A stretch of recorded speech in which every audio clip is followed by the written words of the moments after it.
I want to turn to the very difficult and even dangerous theme, the kind of love I call Eros, by which I don't mean sexual experience in general, but that special variety of it we call being in love. That the state of being in love is a specifically, though not universally, human variation of sexual experience, I don't propose to dispute. We must notice at once, however, that this statement is part of our reconstructed history of the universe, not necessarily a description of what all people feel to be happening when they fall in love. It may be what some feel. A man may, for all I know, sometimes first feel sexual desire for a woman, and then afterwards go on to fall in love with her. I suspect this is rather rare. It's what schoolboys imagine that falling in love will be like. Often, I believe more often, what goes on in consciousness is the reverse. What comes first is a delighted preoccupation with the beloved in her totality. It hasn't, so to speak, leisure to think of sex. She's primarily a person. Even the fact that she's a woman may seem for a while almost irrelevant. It's far more important that she's herself. If you asked a lover what he wanted, and if he knew himself well enough to speak the exact truth, I think he'd reply, I want to go on thinking about her. He's a contemplative. And when at a later stage the explicitly sexual element awakes, he won't feel, unless scientific theories are influencing him, that this had all along been the root of the whole matter. Thus there's a certain opposition between our generalized historical picture and our experience. In the one, sex sprouts or flowers or develops into or elaborates and disguises itself as Eros. In the other, Eros takes over and reorganizes sex like an invader, taking over and reorganizing the institutions of a conquered country. The nature of his reorganization is, I suppose, very generally understood. The only difficulty comes from the fact that wholly untransformed and wholly transformed sexuality don't occur in everyone's experience. There's a whole twilight of intermediate stages. In them, the subject may be deceived about his own condition. Under the influence of sentimental idealism, he may suppose himself nearer to the transformed condition than he really is. Under the influence of a doctrinaire cynicism or realism, he may make the opposite mistake. But the extremes in their, so to speak, chemical purity are not uncommon, and I'll concentrate on them for clarity's sake. Sexual desire without Eros wants it, the thing itself. And the thing, of course, to speak plainly, is a sensation located like all sensations within one's own body.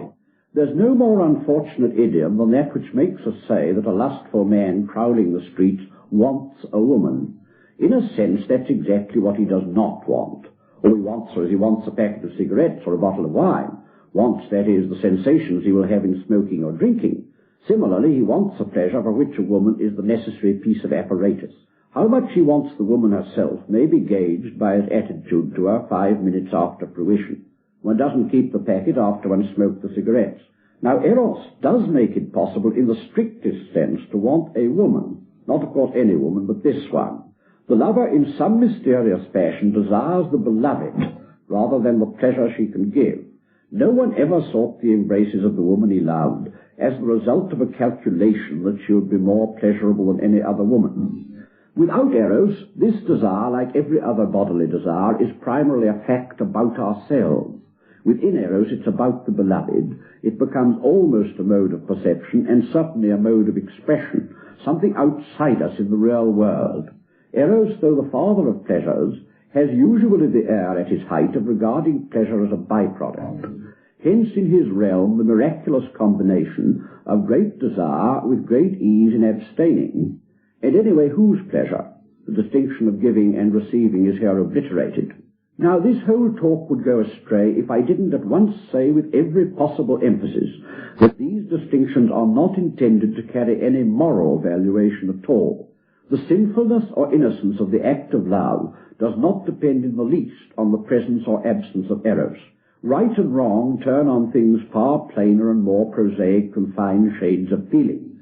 This act, like any other, is to be justified by its conformity to the great rules, on the keeping or breaking of promises, on justice or injustice, on charity or selfishness. Thousands of generations of our ancestors were married off in early youth to partners chosen by their parents with whom they were not in love. Dozens of them were good people and kept their vows. The mutual duty of paying their marriage debt, as it was called, was discharged with no other ammunition than plain animal appetite, for no other was to be had, and they did right. On the other hand, this act, done under the influence of a soaring and iridescent Eros, may yet be plain adultery, may involve breaking a wife's heart, deceiving a husband, betraying a friend, polluting hospitality, and abandoning one's children. Fine feelings don't mend the matter at all. In my distinctions between sexuality in general and Eros, I have not been evaluating, but only trying to define. I now turn to questions which do involve good and evil. With mere sexuality, and all the sufferings and sins it has scrawled across human life, I'm not concerned. My subject is Eros. But this subject itself forces us to make a distinction between Eros in general and the explicitly or carnally sexual element within it. It's been widely held in the past, it's perhaps held by some unsophisticated people today, that the moral danger of Eros derives chiefly from the carnal element, and that Eros is in some sense best or noblest or purest when this is reduced to a minimum. Hence some of the older moral theologians seem to have thought that the thing chiefly to be guarded against in marriage was a soul-destroying surrender to the senses. Notice, however, that this is not the scriptural approach. St. Paul, dissuading us from marriage, says nothing at all about that side of the matter, except to discourage prolonged abstinence from the act of love. What he fears is preoccupation, the need of constantly pleasing, that is, considering one's partner, the multiple distractions of domesticity. It's marriage itself, not the marriage bed, which will be likely to prevent us from waiting uninterruptedly on God. And surely St. Paul's right. If I may trust my own experience, it is, within marriage as without, the prudential and practical cares of this world, and even the smallest, most prosaic of those cares, which are the great distraction. My prayers have more often been hindered by petty anxieties and decisions about the conduct of the next hour or so than by any passion or appetite whatever. It seems to me clear that the medieval writers, themselves nearly all celibates, were unaware of the change Eros works upon sexuality. Preoccupation with the beloved may indeed be an obstacle in the spiritual life, but not, I think, chiefly that kind of preoccupation. Nevertheless, the act of love, within Eros, between lovers, is haunted, and especially in our time, by its proper danger.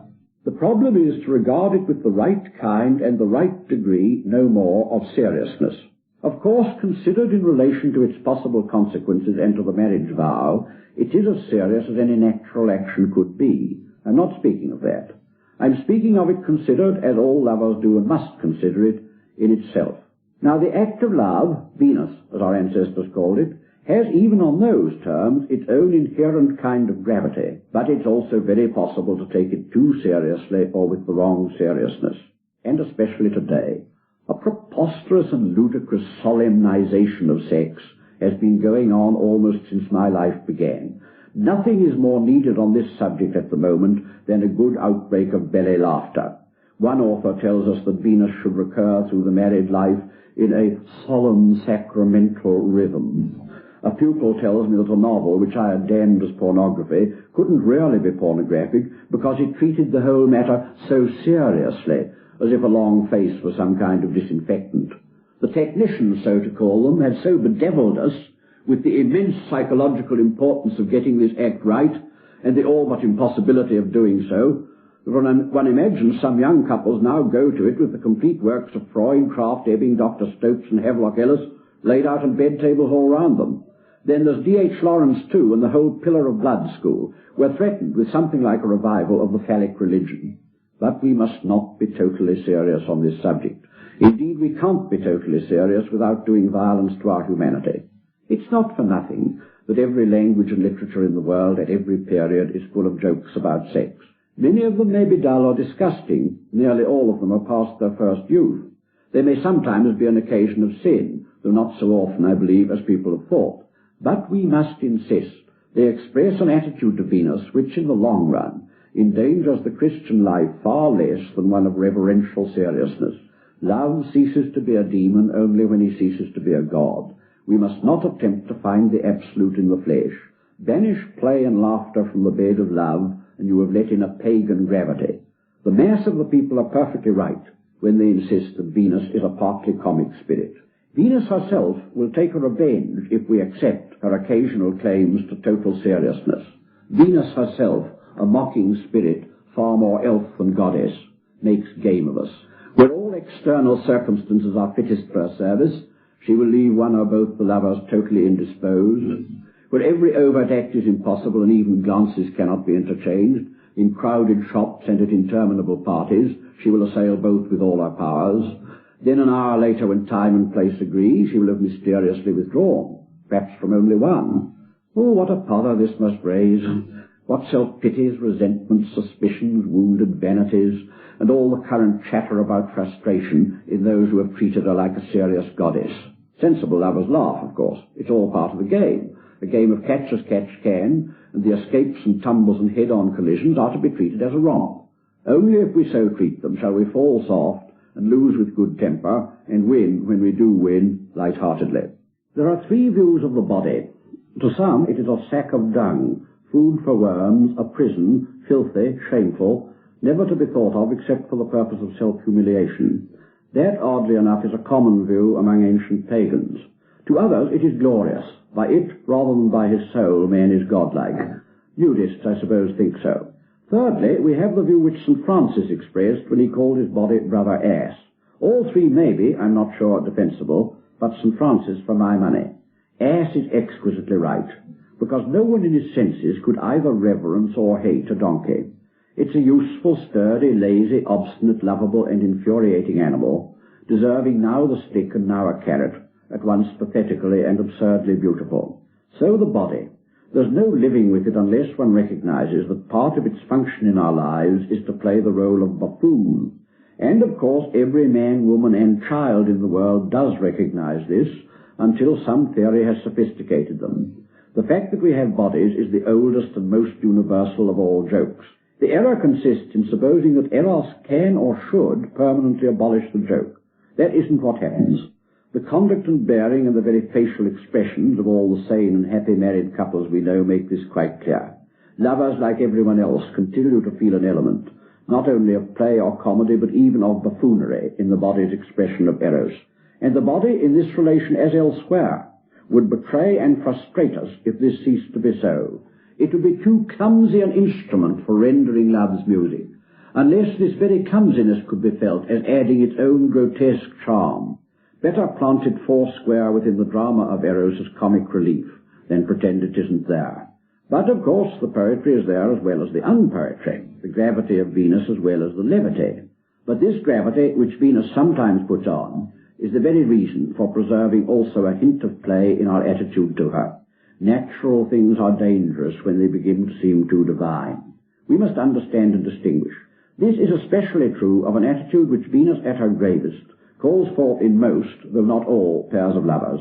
This act may invite the man to an extraordinary though brief dominance as of conqueror or captor, and the woman to a corresponding abjection and surrender. Hence, as in Shakespeare, the lover's pinch which hurts and is desired. How are a sane man and woman to think of this, or a Christian man and woman to permit it?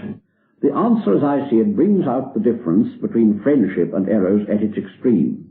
In friendship, a man counts for precisely himself, no less, no more. But in the act of love, we are not merely ourselves. We are representatives also. In this kind of love, it's not an impoverishment, it's an enrichment, to be aware that great natural forces work through us. In us, too, all the masculinity and all the femininity in the universe strive to meet. The man does play Sky Father, and the woman does play Earth Mother. He does play sun and she earth, he form and she matter. But all sanity and Christendom require that we should give full weight to the word play. A woman who accepted as literally her own this extreme self-surrender would be an idolatress offering to a man what belongs only to God. And a man would have to be a coxcomb, why, a very turkey coxcomb and a blasphemer, if he arrogated to himself as the mere person he is, the sort of sovereignty to which Venus momentarily raises him. Of course, man can't really wear the crown of the Sky Father, only a replica of it done in tinsel paper. I don't call it so in contempt. Paper crowns have their legitimate, and within the proper context, their serious uses. They are in the long run not much less absurd, if imagination mend them, than all earthly crowns. Thus considered, the act of love may, if we like, be regarded as a sort of pagan sacrament or natural mystery. But I dare not say this without once digressing to guard against any possible danger of confusing it with an incomparably higher mystery. As nature crowns man in that brief action, so the Christian law crowns him in the permanent relationship of marriage, bestowing, or shall I say imposing, a certain headship on him. But this is a very different crown. As there's a danger of taking the natural mystery too seriously, so there's danger of not taking the Christian mystery seriously enough. Writers like Milton speak of the husband's headship with a levity to make the blood run cold. They'd better reread St. Paul. The husband is the head of the wife just in so far as he is to her what Christ is to the church. He is to love her as Christ loved the church and, read on, and gave himself for her. Isn't it clear that this headship is most fully embodied in that man whose marriage is most like a crucifixion, whose wife receives most and gives least, who is most unworthy and in her own mere nature least lovable? For the church has no beauty except what her bridegroom bestows on her. He doesn't find but must make all her loveliness, and in making her his bride he has infinitely descended. The chrism of this terrifying coronation is to be found not in the joys but in the sorrows of marriage, whether these come by sickness or poverty, by the sufferings and perils of a good wife or the faults of a bad one. It is not the triumphant bridegroom who fully enacts this headship. It is some seedy, careworn elderly husband, inured to unreproachful self-denial, burdened with all duties and denied all rights, finally loving the unlovable and forgiving the unforgivable. Forgiving, not acquiescing in, a King Cophetua who after a quarter of a century can still hope that the beggar woman he has married will someday learn to wash behind her ears, as Christ can still see in the soiled and tattered church on earth the bride will one day be without spot or wrinkle. The sternest feminist needn't grudge to my sex the crown offered it, either in the natural or in the Christian mystery. The one is of paper, and the other is of thorns. From Venus, the carnal ingredient within Eros, I now turn to Eros in general, and here I think we'll see the same pattern repeated with great consistency. I've already noticed that Eros does not in the act of love aim at pleasure, just in the same way Eros in general doesn't aim at happiness. We may think he does, but when he's put to the test it proved otherwise. Everyone knows it's useless to try to separate lovers by proving that a marriage between them would probably be unhappy. Not only because they'll disbelieve you, though of course they probably will, but even if they believe they would still hold on their course, for it's the very mark of Eros that when he is in us, we would rather share unhappiness with the beloved than be happy on any other terms. Even when the impossibility of happiness in marriage with the beloved becomes ineluctably clear, Eros never hesitates to say, better this than parting, better to be miserable with her than happy without her, better our two hearts should break together than mend and be whole apart. If the passion within you doesn't say this, it's not Eros. And here, far more than in the senses, lies his supreme peril and his supreme glory. For Eros, so speaking, must seem to all of us to speak with the voice of a god.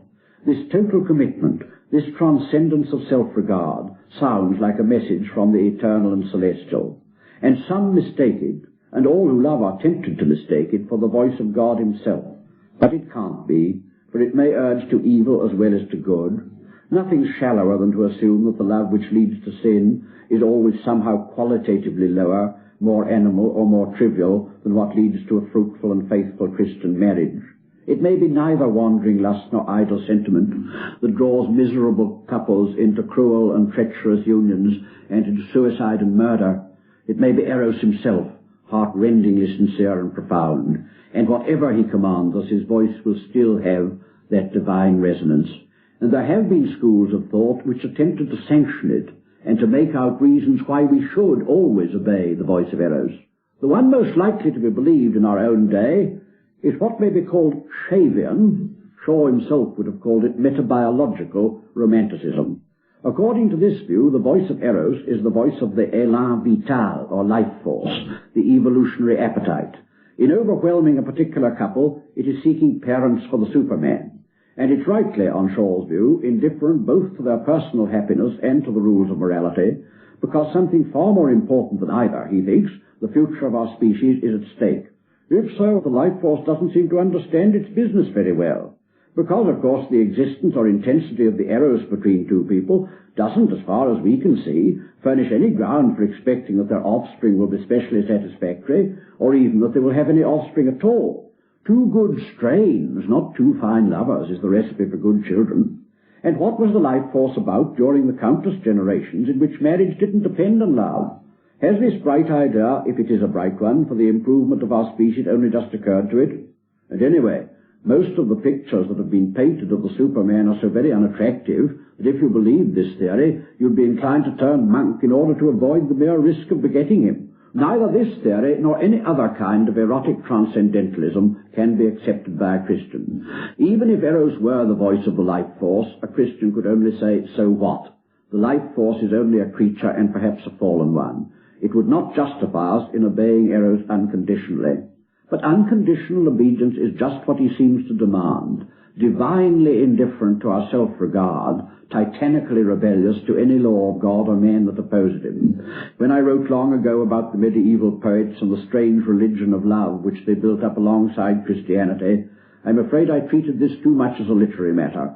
I hadn't noticed how Eros himself, by his very nature, invites this kind of quasi-religious treatment. Of course, moralists have often told us that being in love contained a danger of idolatry, but I think they usually meant that the lovers might idolize one another. I don't myself think that's often the real danger. Lovers, no doubt, may put one another before God, as in every sin we put some finite good before God. And in that sense, we may be said, by a very legitimate metaphor, to commit idolatry whenever we sin at all. The real danger is less that they should make idols of one another than that they should make an idol of Eros himself. I don't mean, of course, that they will build altars or say prayers to him. The idolatry I'm speaking of meets one in the popular misinterpretation of our Lord's words, much is forgiven to her because she loved much. In their context, taken with the parable of the two debtors which comes just before, this clearly means that the greatness of her love, agape, for Christ, shows how much has been forgiven to her. But thousands of people take it to mean her sins are forgiven, are forgivable, hardly need forgiveness, because a great passion was their motive. It's almost felt that if this were so, they were not really sins. In love's law, we lovers have our own law or religion, separate from God's law. Where a true Eros, not mere appetite, is present, resistance to any of his commands is felt like apostasy. Temptations speak with the voice of duties, quasi-religious duties, acts of pious zeal. For he builds up his own religion round the lovers. Now they feel they are under his new law, under what in this religion corresponds to grace.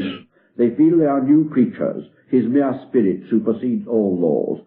These temptations, disguised as a sort of zeal or a sort of piety, needn't of course be temptations to unchastity.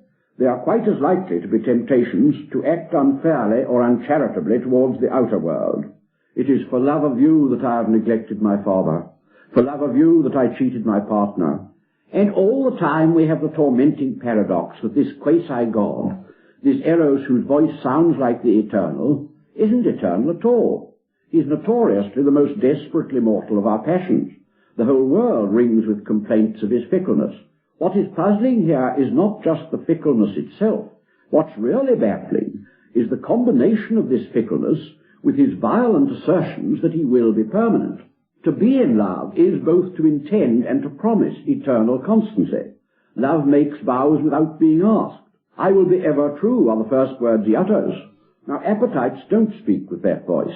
The man who is moved to overeat or overdrink doesn't at all necessarily resolve on lifelong gluttony or drunkenness. If anything, he's far more likely to assure himself that this is the very last time he will indulge in either. He reaches out his hand for the decanter in order to fortify with one more glass his resolution to become a teetotaler. Far more like the love situation is that of the amorist, no mere sensualist, still less a cynic, who has a new so-called wife or mistress, or at least a new affair, every time we meet him, and is quite certain that this time it's the real thing. His wanderings are over, he's found his true love at last, and to her he will be true to death. The closest parallel to the behavior of Eros is to be found not in our ordinary appetites, but in what may perhaps, for convenience, be called the intellectual passion. Beside the amorist set the faddist. You know, every time you meet him he has at last found the key to the riddle of the universe. It has been Marx, Freud, Jung, Theosophy, Yoga and Dianetics. Christianity is often given its term. and each time he feels the same certainty. The resemblance is not accidental, and it doesn't, as we might hastily suppose, redound wholly to the discredit of Eros. The passion of the faddist is in a very disordered condition, but it is not a contemptible passion. A brutal and sordid man wouldn't keep on thinking he had found a coherent system of truth. If it were offered him on a plate, he wouldn't care tuppence about it. He'd rather have a drink, or a draw on a sweepstake, or a new car. The thirst for truth, which the faddist keeps on thinking he has finally slaked, is something men ought to have. He is neither culpable for feeling, nor deceived in thinking it of immense value. So with the amorist. But both trust the passion itself, and a very early phase of it, to do for them what no passion can do. A passion can only move us, only supply incentive and energy. It is merely the dive that gets us into the water. Once in, swimming, not diving, is the thing. The faddist's delight in the discovery of, as he thinks, truth is to be admired, not mocked. The trouble is that he expects the possession and use of truth to be exactly like the discovery. If after his dive he used his muscles and swam, his history would be quite different. The amorist similarly expects being in love to be exactly like falling in love. When the delicious falling is over, when the dive's got him into the water, he doesn't know how to go on. He has enjoyed the incentive of the passion. He never discovers what it is an incentive to, so he presently climbs out and tries a dive in a different pond. For love by itself will not keep us in love, or not for very long. Falling in love is something that happens to us. Being in love, still more remaining permanently in love, is something we do. No passion is self-preservative. The promise of permanence which Eros makes can be kept, but it isn't Eros of himself who can keep it. Yet the transcendental quality in his voice, our feeling when in love that this condition should and must be everlasting, is not wholly a deception. What it really signifies is the immense value, and in its possible developments, the really otherworldly and spiritual value of the change which falling in love works upon us. In a moment it has made appetite itself altruistic, tossed personal happiness aside as a triviality, and planted the interests of another in the centre of our own being. At one bound it has overleaped the high wall of our selfhood. We find ourselves, as regards one other person, really fulfilling the law, really loving another as ourselves. But having done this, the mere feeling will do no more. Eros has now done his stuff. He will not extend this selflessness to others besides the beloved. He may do quite the opposite. He will not even perpetuate it towards her. He will not of himself, even in that relationship, remain the sort of love he promised to be. He may not remain any sort of love at all. He may simply die. For, of course, as we all really know, mere spontaneous feeling will not keep any pair in love even for a few months or weeks. The passion in its total and selfless commitment is intermittent, recurrent. The old self soon turns out not to be so dead as it seemed, as often after a religious conversion. In both, the old self may for the moment be knocked flat, but he will soon be up again, if not on his feet, at least on his elbow, if not roaring, at least back to his old surly grumbling or mendicant whine. The corruptions return. Venus will sometimes slip back into mere sexuality. What's 10 times worse, that desire for the beloved herself, for total unity, may take on a morbid form. It may come to be a sort of imperialism, a desire for absorbing without being absorbed, possessing without being possessed, making the beloved, every thought, wish and interest, a mere reflection of oneself. And since the beloved may often have exactly the same program for you, success, which would be infamous if achieved, is not very probable. At this stage, the couple are almost fortunate if they fall out of love altogether, but they may remain in it, in that sort of love which is increasingly a sort of hatred. One thinks of Anna Karenina and Vronsky in the novel, jealous, exacting, and resentful. The old amorous exaggeration, "I could eat you," now takes on a new and horrible meaning. My point isn't that these dangers can't be averted. They are averted daily by thousands of couples, but they're not averted by Eros himself. The lovers who idolized him, who trusted all to the strength of their original emotion, will fare the worst. If love is to remain, and to remain himself, he must be supported by outside help.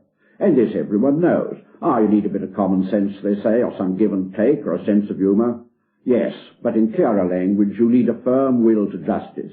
You need a will already pretty well trained and disciplined. In the long run, you need the grace of God. And in this, Eros is like all the natural love. They have not within themselves resources to secure their own permanence, or to keep themselves from internal corruptions, nor to be innocent in dealing with those outside the circle of love. To say that they all need correction by higher powers in us, and by a power higher than we, though true, is not perhaps the best way of putting it. This suggests that it is always, as it is sometimes, our duty to renounce or diminish them. I should rather say they need the help of higher powers in order to become and remain themselves. The more we trust them to be self-sufficing, self-corrective, and self-perpetuating, the more deceived we shall be. It's rather like a garden. A garden is a glorious thing full of life and giving us life. But you must not trust your garden to weed itself or fence itself or prune itself or anything of that sort. It hasn't got that kind of goodness. A garden left to nature will soon not be a garden. It's the same with our passions. They also are life-giving. But when God planted that garden of our passions, he set a man over it to dress it, and set the man under himself.